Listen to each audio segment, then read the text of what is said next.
With a call to action for change in engineering education through the publication of the Engineer of 2020, new ABET accreditation pressures, and industry requests, it is unsurprising that decisions about engineering pedagogies are being considered more by engineering faculty. Many of these changes have proven to increase student retention, increase student persistence, and even increase student achievement. With engineering education's new focus, a review of the classroom methods used in engineering schools is not only important but timely. This video will explore the present and historical teaching methods in engineering education. Let us begin with an exploration of some of the pedagogies of the past and the present. Many engineering students and faculty are intimately familiar with the lecture hall, and that makes it an interesting place to begin our discussion. From 1935 to 1965, engineering shifted from hands-on, practice-based curricula to curricula that emphasized mathematical modeling and theory-based approaches. This required a supporting change in pedagogical approaches. In passive teaching styles like lectures, students are assumed to enter the course with minds like an empty vessel, ready to be filled with knowledge. Early engineering programs focused their pedagogies on the curricula of the time. In the early 1820s, the need for formally trained engineers began to emerge.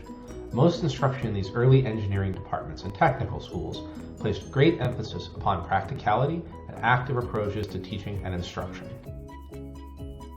Such instruction was marked by liberal amounts of shop work, exercises in the drafting room, and practice in the field, with only occasional lectures or demonstrations by science instructors.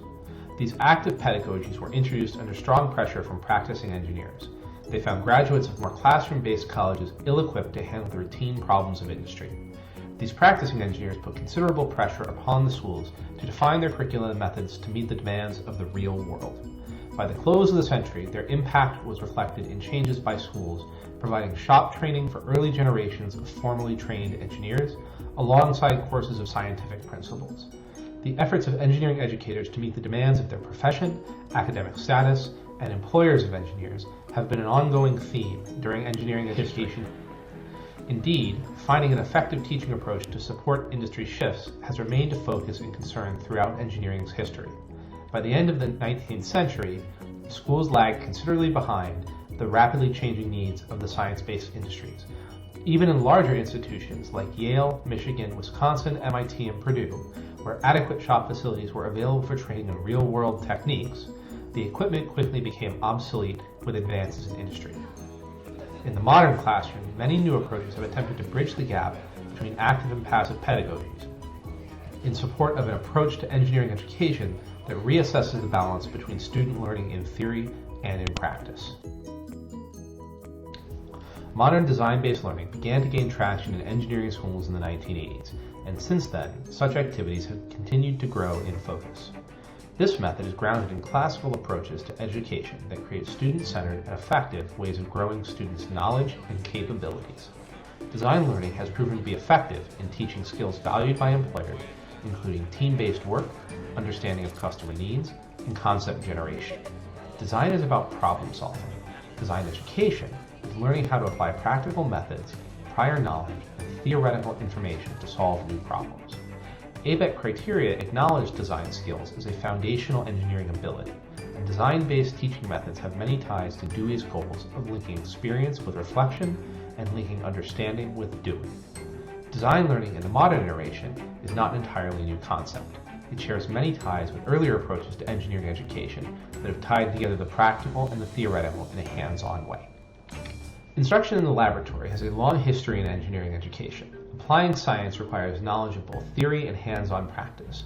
While instruction in theory lends itself to classroom learning, practical experience is often best gained in the physical laboratory.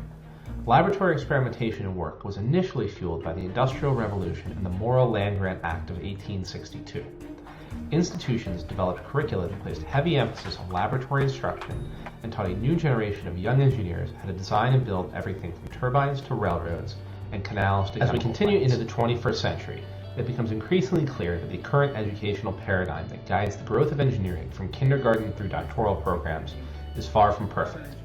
Numerous approaches have been put forth to transform education at all levels.